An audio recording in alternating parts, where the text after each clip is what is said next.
Daddy. Well...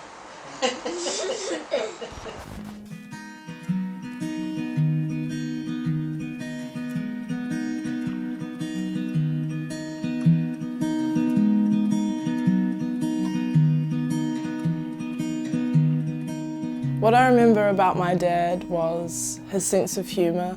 I'd been told by other family members and older friends that I remind them of my dad, which is really special for me to hear, as despite my dad's illness, he still managed to make people laugh and smile, especially me as a young girl.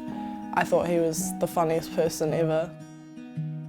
5 years before I was born, my dad was diagnosed with a brain tumour. This affected his speech and his ability to walk.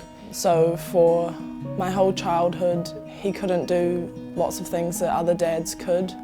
And I noticed that, but the important thing to me was that he was there and I had a dad.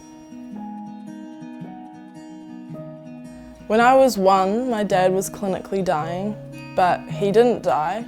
And then again when I was 4, he was also clinically dying, but he didn't die. And then another 5 years later, when I was 9, sadly he passed away, but I got 9 years of life with my dad.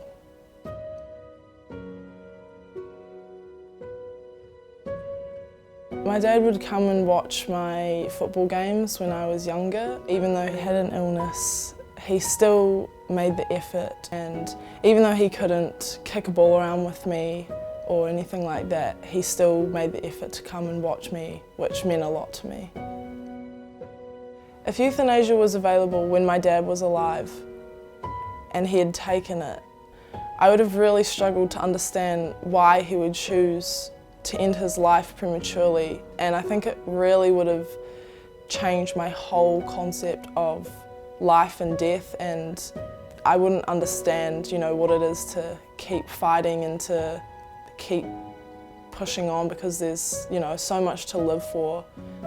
I would have missed out on 9 years with a dad, all the memories, all the things that he taught me, and all the time we spent together. I would have been a completely different person, and I honestly can't imagine my life without those 9 years. The Act states that someone as young as 18 with a terminal illness can choose euthanasia.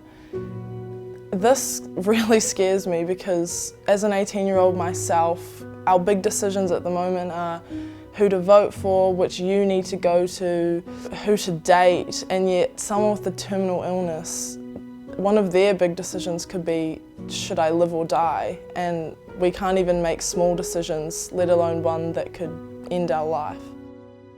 We trust our parents to instill values in us that, we carry on with us through life.